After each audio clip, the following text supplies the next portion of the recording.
Hello friends, आप सभी का आपके अपने YouTube चैनल कालचक्र इतिहास की यात्रा में मैं विक्रम सिंह स्वागत करता हूं।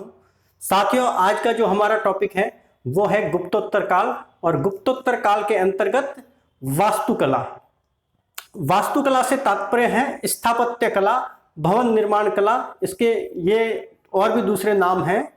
तो इस गुप्तोत्तर कालीन जो वास्तुकला, भवन निर्माण कला या स्थापत्य कला जो है वो संपूर्ण भारत में उसमें क्या हुआ था या क्या नवीन नवीन जो शैलियां हैं वो हमें देखने को मिलती हैं, वो इस टॉपिक में हम उस पर चर्चा विवेचना करेंगे। तो अगर स्थापत्य कला की दृष्टि से देखा जाए तो गुप्तोत्तर काल है वो मंदिर निर्माण शैलियों को लेकर ज्यादा महत्वपूर्ण हो जाता है। वैसे गुप्तोत्तर काल को उपेक्षा की दृष्टि से देखा जाता है, लेकिन जो वास्तुकला है, मंदिर निर्माण शैली और कला है, उसको देखते हुए यह काल है वो बहुत ही ज्यादा महत्वपूर्ण माना जाता है। और इन कला शैलियों को लेकर बहुत सारे जो प्रश्न हैं वो पूर्व में भी पूछे जा चुके हैं, छोटी से छोटी परीक्षा को लेकर और बड़ी से बड़ी परीक्षा तक, और आगे भी पूछे जाएंगे। तो जो मंदिर निर्माण शैली है गुप्तोत्तर काल में, वो मंदिर निर्माण शैली है उसको हम 3 भागों में बांटते हैं। तो इसी पर आज के टॉपिक में हम चर्चा है वो करेंगे कि संपूर्ण भारत में मंदिर निर्माण जो शैलियां प्रचलित थी उस पर विचार विमर्श हम इस टॉपिक में करेंगे।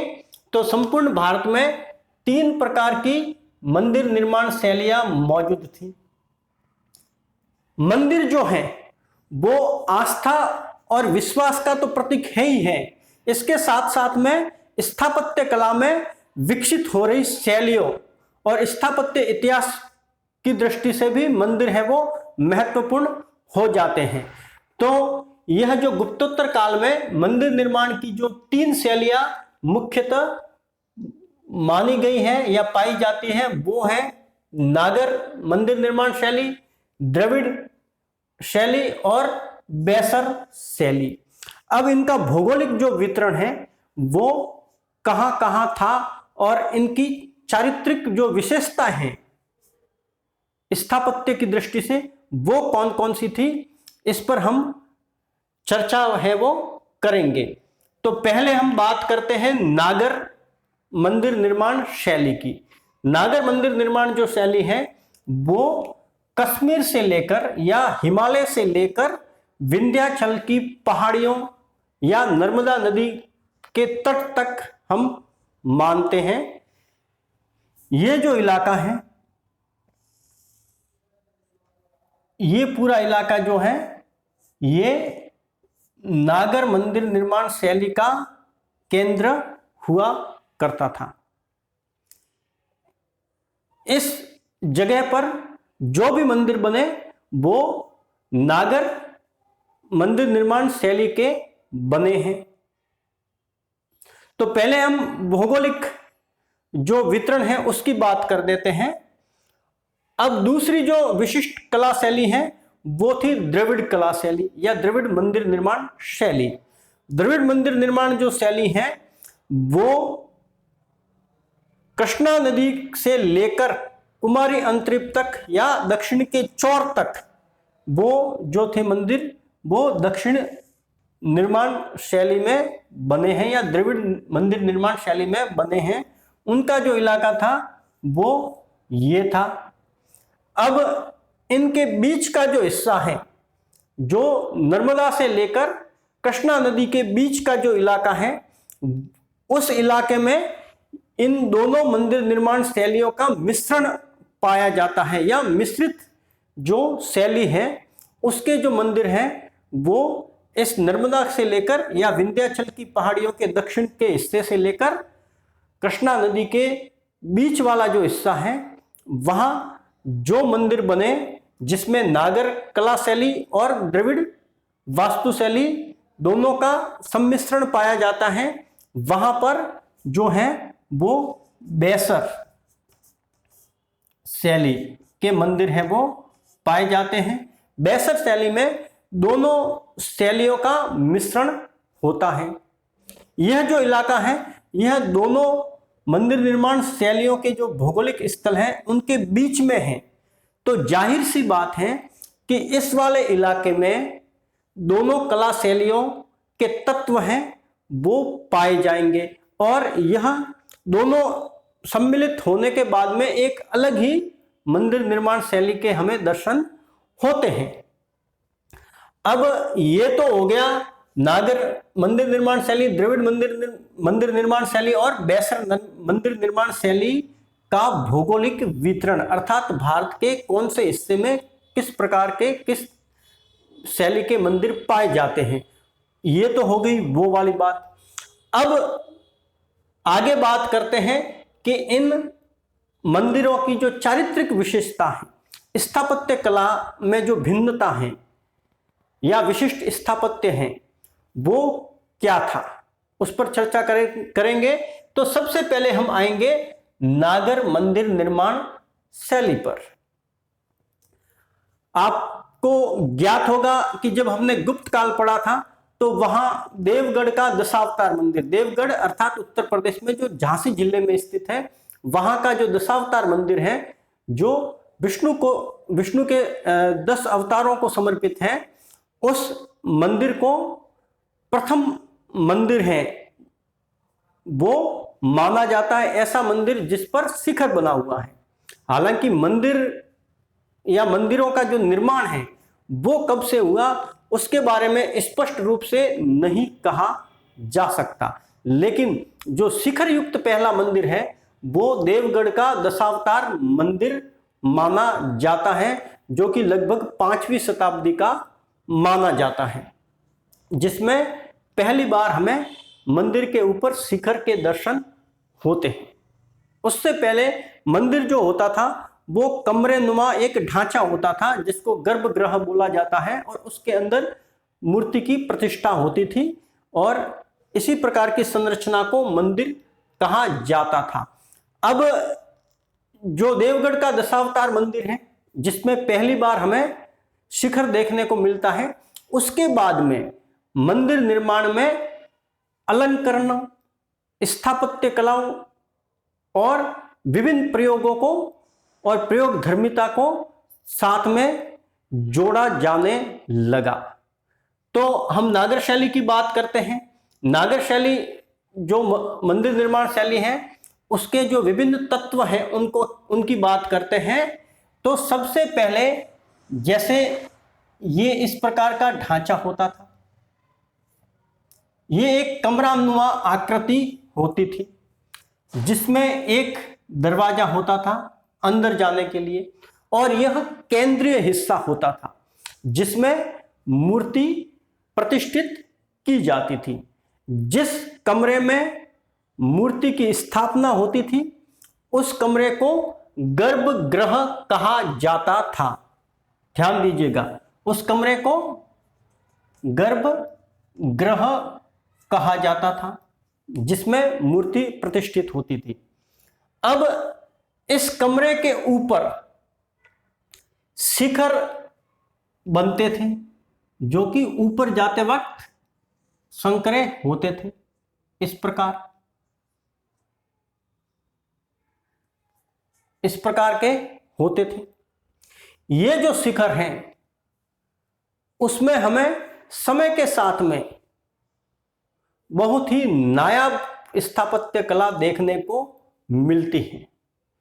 जैसे कि आप उड़ीसा के लिंगराज मंदिर को देखोगे जो कि भुवनेश्वर में स्थित है, उड़ीसा की राजधानी भुवनेश्वर में स्थित लिंगराज मंदिर को देखोगे तो उसके जो शिखर हैं वो बहुत ही सुंदर पाए जाते थे। अब उड़ीसा के जो शिखर हैं वो इस तरीके के थे,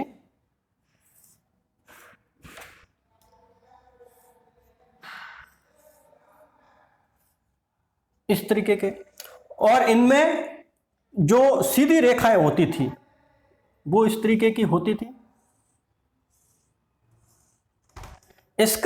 इन रेखाओं को रेखीय शिखर कहा जाता था। इन रेखाओं के कारण इस शिखर को रेखीय शिखर है वो कहा जाता था। बाद में इन शिखरों के साथ में और भी शिखर हैं वो संलग्न होने लगे, जैसे कि इस तरीके के,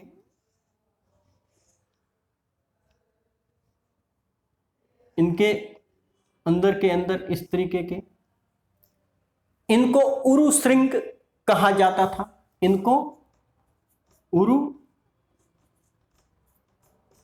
श्रृंग कहा जाता था, जो कि शिखर के अंदर शिखर होते थे, शिखर के ऊपर शिखर होता था, उसको उरु श्रृंग कहा जाता था। तो एक तो हो गया गर्भगृह, जो कि मंदिर का केंद्रीय हिस्सा होता था। दूसरा, उसके ऊपर शिखर होता था, जो कि ऊपर जाते वक्त संकरा होता जाता था। और ऊपरी हिस्सा है, उस पर जो है आमलक होता था या कलश होता था नागर शैली के मंदिरों में। और जो मंदिर होता था उसके चारों तरफ प्रदक्षिणा पथ होता था, जिसमें श्रद्धालु है वो मंदिर की परिक्रमा है वो करते थे। बाद में जैसे जैसे मंदिर का विकास होता गया, उसके सामने मंडप भी बनने लगे, जो कि स्तंभों पर स्थित होते थे, जिसमें श्रद्धालु हैं वो बैठ सकते थे, भजन कीर्तन कर सकते थे और धार्मिक नाटकों का मंचन भी होता था। तो यह तो हो गई नागर शैली। अब नागर शैली के मंदिरों की बात करें तो लिंगराज मंदिर, जो कि भुवनेश्वर में है, वो इसका सर्वोत्तम उदाहरण प्रस्तुत करता है। और सर्वोत्तम उदाहरण और भी बहुत सारे जो मंदिर हैं वो करते हैं, जैसे कि जगन्नाथपुरी का मंदिर, यह भी उड़ीसा में है। कोणार्क जो है, जो पुरी से 30-40 किलोमीटर ही नॉर्थ ईस्ट में स्थित है, वो जो कोणार्क मंदिर है, जो कि सूर्य मंदिर है, वो अलंकृत दृष्टि से देखें या अलंकरण की दृष्टि से देखें तो बहुत ही जबरदस्त एग्जाम्पल इसका माना गया है। खजुराहो, यह मध्य प्रदेश में छतरपुर जिले में स्थित है। और चंदेल जो शासक थे, उन्होंने खजुराहो मंदिरों का निर्माण करवाया 950 से लेकर 1050 ईस्वी के बीच में। खजुराहो जो मंदिर हैं वो एक बड़े से चबूतरे पर बनाए जाते थे और अपनी स्थापत्य शैली के कारण ये भी विशिष्ट स्थान है वो रखते हैं। ओसिया, जो कि जोधपुर के पास में स्थित है, जोधपुर से 70 किलोमीटर लगभग है। इसका प्राचीन नाम उपकेश पट्टन हुआ करता था। यहाँ के जैन और वैष्णव मंदिर हैं, वो भी नागर शैली के सर्वोत्तम उदाहरणों में से एक माने जाते हैं। फिर हम बात करते हैं मोढेरा का सूर्य मंदिर। आज से लगभग 1000 साल पुराना यह सूर्य मंदिर है, जो आज भी अपनी जगह पर स्थित है। यह मंदिर भी अपनी स्थापत्य और निर्माण शैली की दृष्टि से बहुत ही सुंदर संरचना है। देलवाड़ा का जो मंदिर है, जो कि राजस्थान के माउंट आबू में ऊपर स्थित है, यह मंदिर 11वीं और 13वीं शताब्दी में यहां पर मंदिरों की श्रृंखला है वो बनी, 3-4 मंदिर हैं। और ये मंदिर हैं वो स्थापत्य और तक्षण कला को लेकर अपनी हाईएस्ट पिक पर माने जाते हैं। यहाँ की जो स्थापत्य कला है वो बहुत ही जबरदस्त, सुंदर और अच्छी है, देलवाड़ा के मंदिर। अब बात आती है द्रविड़ शैली की।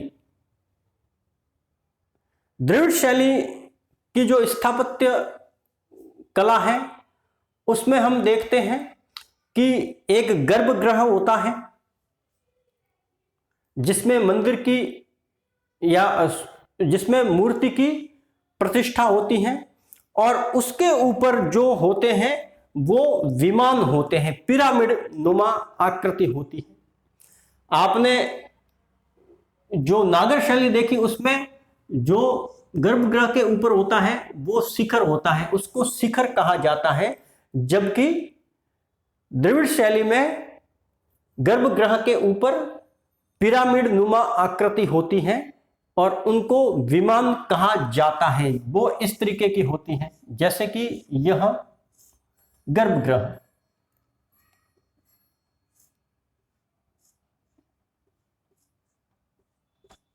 इस तरीके की विमान जो होती हैं उनको बोला जाता है। और यह इनके स्तर होते हैं जो हमेशा विषम संख्या में होते हैं। वो 3, 5, 7, 9, 11, 13, 15, 17, 19, 21 इस तरीके से बहुत ही ऊंची संरचना है वो होती है। और यह विमान है वो स्थापत्य की दृष्टि से विभिन्न प्रकार की मूर्तियों से पूरी भरी हुई होती है। और एक बहुत ही सुंदर दृश्य है वो इन मंदिरों के विमान है वो प्रस्तुत करते हैं। स्थापत्य की दृष्टि से जितनी मेहनत द्रविड़ शैली के मंदिरों में लगती है उतनी शायद ही और किसी संरचना में हमें देखने को मिलती हैं।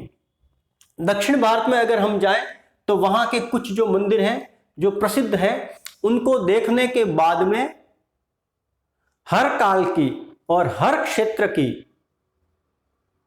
जो स्थापत्य शैली है वो लजा जाएगी। तो इसमें जो गर्भगृह होता है उसके ऊपर पिरामिड नुमा आकृति होती है जिनको विमान कहा जाता है, जो कि विषम संख्याओं के स्तर पर होती है। चारों तरफ प्रदक्षिणा पथ होता है। मंदिर चारों तरफ से चार दीवारी से घिरा हुआ होता है और इनके चारों तरफ बहुत सारे मंदिरों में गलियारा भी होता है।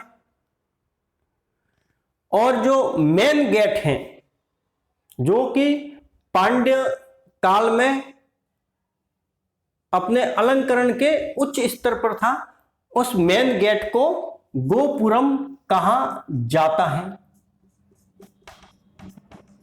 इनको गोपुरम कहा जाता है। अब जो द्रविड़ शैली है उसके जो मंदिर हैं या उसका मंदिरों का जो इतिहास है वो भी काफी दिलचस्प है। हम देखते हैं कि सर्वप्रथम पहाड़ों को काटकर जो निवास स्थान कह दो, विहार कह दो, चैत्य कह दो, वो बनाने का जो काम है वो हमें मौर्य काल में सबसे पहले देखने को मिलता है, जब सम्राट अशोक गया के पास में बराबर नाम की जगह पर शिलाओं को या पहाड़ को काटकर कुछ कमरे बनाकर आजीवक संप्रदाय के संतों को भेंट करता है। यह पहाड़ों को काटने का पहला उदाहरण है। उसके बाद में हम देखते हैं कि बाद में पहाड़ों को काटकर बहुत ही भव्य विहार और चैत्य जो है या हिंदू मंदिर है वो भी हमें समय के साथ में देखने को मिलते हैं। सबसे पहले हमें यह बिहार में देखने को मिलता है, बाद में यह जो कला है वो बिहार से बाहर निकलती है और बहुत सारी जगहों पर, चाहे वो मध्य प्रदेश की बाघ गुफाएं हो, अजंता एलोरा की गुफाएं हो, या नासिक की पांडु गुफाएं हो, या कार्ले भाजा के चैत्य हो, ये हमें देखने को समय के साथ में मिलते हैं। और यह जो कला है वो धीरे धीरे बढ़ते बढ़ते दक्षिण भारत तक भी पहुंचती है। तो दक्षिण भारत में हम सबसे पहले देखते हैं कि जो पल्लव शासक थे, द्रविड़ शैली को विकसित करने में पल्लव शासकों का महत्वपूर्ण योगदान माना जाता है। जो पल्लव शासक थे उनकी जो मंदिर निर्माण की जो शैलियां हैं उसको पर्सी ब्राउन ने 4 भागों में विभाजित किया है। तो पहली जो शैली है वो है, या पहला जो चरण है वो है महेंद्र वर्मन शैली का। महेंद्र वर्मन शैली जो है वो 600 से लेकर 640 के बीच में मानी जाती है।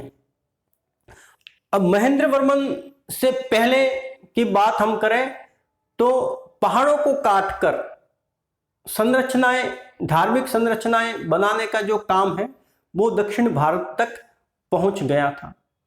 महेंद्र वर्मन ने पहाड़ों को काटकर कुछ कमरे नुमा जो मंदिर हैं वो बनवाए। उनको मंडप कहा जाता था, जिसमें पंच पांडव मंडप है वो प्रसिद्ध माना जाता है। हालांकि ये बिल्कुल सिंपल और सादे थे, इसमें कोई ज्यादा अलंकरण या बृहदता नहीं थी। फिर आगे उसके बाद में इस शैली का जो विकास है, द्रविड़ वास्तु शैली का विकास है, वो हमें मामल्ल शैली से देखने को मिलता है। नरसिंह वर्मन एक पल्लव शासक था जिसने मामल्ल की उपाधि धारण की थी और उसने मामल्लपुरम शहर या नगर है वो बसाया था। ये मामल्लपुरम ही महाबलीपुरम नाम से प्रसिद्ध है। महाबलीपुरम तमिलनाडु में एक शहर है जो कि समुद्र के किनारे स्थित है। वहां पर मामल्ल ने या नरसिंह वर्मन ने कुछ मंदिरों का निर्माण करवाया।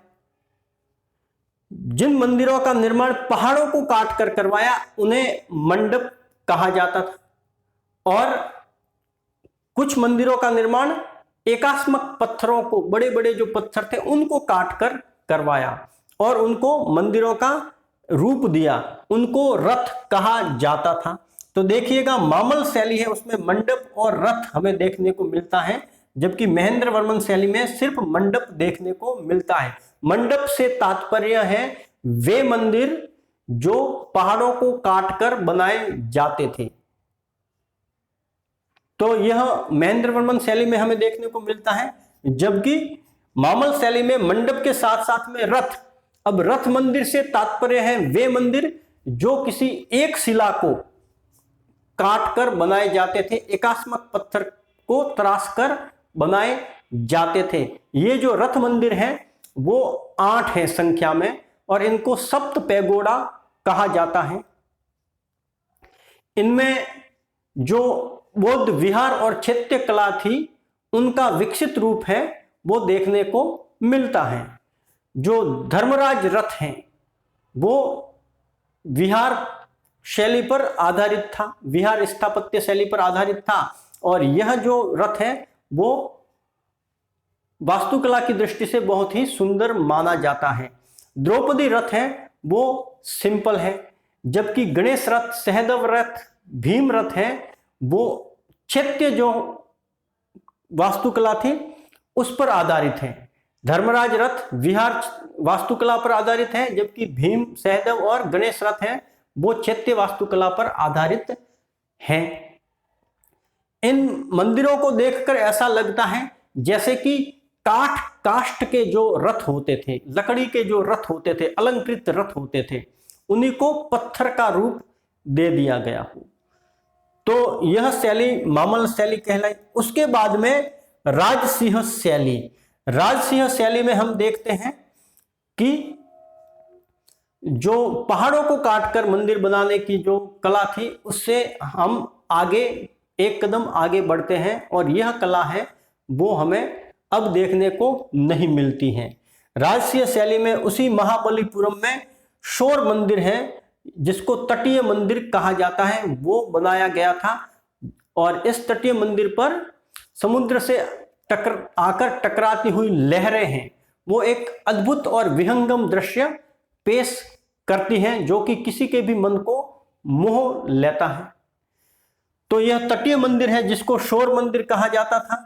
फिर जो कांचीपुरम है जो कि तमिलनाडु का एक जिला है, उस कांचीपुरम का कैलाशनाथ मंदिर है वो भी राजसिंह शैली के अंतर्गत निर्मित था, और एक उसी कांचीपुर में वैकुंठ पेरामल का जो मंदिर है वो भी हमें देखने को मिलता है। इनका निर्माण राजसिंह शैली के अंतर्गत राजसिंह ने करवाया था। फिर जो चौथी शैली है नंदी वर्मन शैली, इस शैली में हमें छोटे मंदिर देखने को मिलते हैं, और जो पूर्व के मंदिर हैं उनकी ही प्रतिकृतियों के रूप में मंदिर देखने को मिलते हैं। कोई नवीनता है वो हमें देखने को नहीं मिलती है। इस शैली के मंदिरों को देखने पर हमें यह आभास होता है कि जब बाहरी आक्रमण होते हैं और राजनीतिक और आर्थिक व्यवस्था लड़खड़ाती है तो जो स्थापत्य शैलियां हैं उन पर भी एक नकारात्मक प्रभाव है वो देखने को मिलेगा। तो नंदीवर्मन शैली में हमें कांचीपुर में स्थित मुक्तेश्वर और मातंगेश्वर मंदिर और गुड़ीमल्लम का परशुरामेश्वर मंदिर है वो नंदीवर्मन शैली के उदाहरण है वो प्रस्तुत करते हैं। तो ध्यान दीजिएगा कि द्रविड़ वास्तु शैली है उसके जो पूर्व रूप हैं या इसका जो पूर्व रूप या प्रारंभिक रूप है उसका शुरुआती रूप है उसको विकसित करने का जो श्रेय है वो पल्लव शासकों को है। और पल्लव शासकों की जो वास्तु शैली है उसको 4 भागों में बांटा गया है। महेंद्रवर्मन शैली, मामल्ल शैली, राजसिंह शैली और नंदीवर्मन शैली, जिसको कि अभी हमने पढ़ा है। अब यह जो द्रविड़ शैली है वो आगे जाकर अपने विकसित रूप में चोल शासकों के काल में देखने को मिलती है। चोल शासक राजराजेश्वर द्वारा बनाया हुआ राजराजेश्वर मंदिर या इसका दूसरा नाम बृहदीश्वर मंदिर है। उस मंदिर में हमें द्रविड़ वास्तुशैली का उत्कृष्टतम रूप देखने को मिलता है, यानी यह द्रविड़ वास्तुशैली की कसौटी है। इस मंदिर का निर्माण राजराजेश्वर ने करवाया था जो कि चोल शासक था और इसका जो निर्माण है वो तमिलनाडु के तंजौर जो कि यहां पर स्थित है जिसको तंजावुर भी कहा जाता है, उस तंजावुर या तंजौर नगर में 11वीं शताब्दी की शुरुआत में करवाया गया था। अर्थात यह मंदिर भी 1000 साल पुराना है। आगे हम देखते हैं कि जो पांड्य नरेश है या पांड्य काल है उसमें जो स्थापत्य शैली जिसका जो विमानों में ज्यादा ध्यान दिया जा रहा था या विमानों का जो अलंकरण किया जा रहा था उसकी अपेक्षा अब जो मुख्य गेट हैं, जो मुख्य प्रवेश द्वार हैं, उस पर हमें विशेष अलंकरण है वो देखने को मिलते हैं और इस मुख्य प्रवेश द्वार को गोपुरम कहा जाता है। तो पांड्य जो काल है उसमें हमें गोपुरमों का विकसित रूप है वो देखने को मिलता है। इससे पहले पांड्यों से पहले जो स्थापत्य या वास्तुशैली है उसका जो मुख्य जो विषय होता था वो विमान होते थे या मुख्य मंदिर होता था, लेकिन पांड्य काल में अब जो ज्यादा ध्यान दिया जाने लगा वो गोपुरमों के अलंकरण पर दिया जाने लगा। अब यह हो गई आपकी द्रविड़ वास्तु शैली। अब हम बात करते हैं बैसर शैली की। तो जो बैसर शैली है वो बैसर शैली नागर शैली और द्रविड़ शैली का मिश्रित रूप है और इसका जो इलाका है वो भी इन दोनों के बीच का इलाका है। राष्ट्रकूटों द्वारा बनाए गए मंदिर, चालुक्यों द्वारा बनाए गए मंदिर बैसर शैली के मंदिर की श्रेणी में आते हैं। इन मंदिरों में नागर शैली और द्रविड़ शैली दोनों के तत्व हैं वो सम्मिलित रूप से पाए जाते हैं। जैसे कि हम पट्टडकल की बात करें जो कि कर्नाटक के बीजापुर जिले में स्थित है। पट्टडकल अपने मंदिरों के लिए प्रसिद्ध है और इसको मंदिरों का ही नगर कहा जाता है।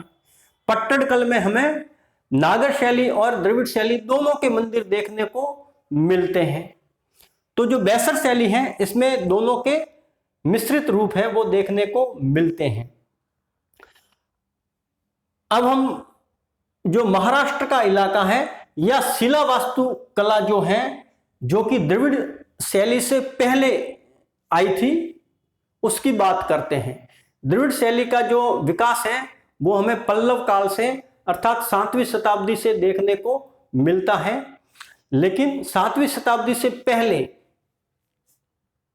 जो इनके आसपास के इलाके हैं वहां पर हमें जो है शिला वास्तुकला या पत्थर पर तक्षण जो कला है उसके बहुत उत्कृष्ट उदाहरण देखने को मिलते हैं, जैसे कि एलोरा।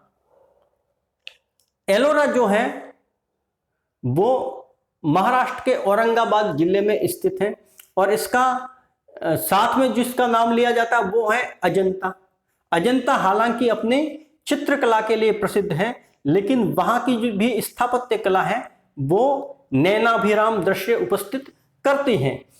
लेकिन एलोरा का जो कैलाशनाथ मंदिर है जो कि 16वें नंबर की गुफा है, वो शिला वास्तुकला का सर्वोत्तम रूप है। वो पूरी दुनिया में माना जाता है। पूरी दुनिया में पत्थर वास्तुकला या शिला वास्तुकला या रॉक आर्किटेक्चर का सर्वोत्तम जो रूप है वो एलोरा का कैलाशनाथ मंदिर माना जाता है।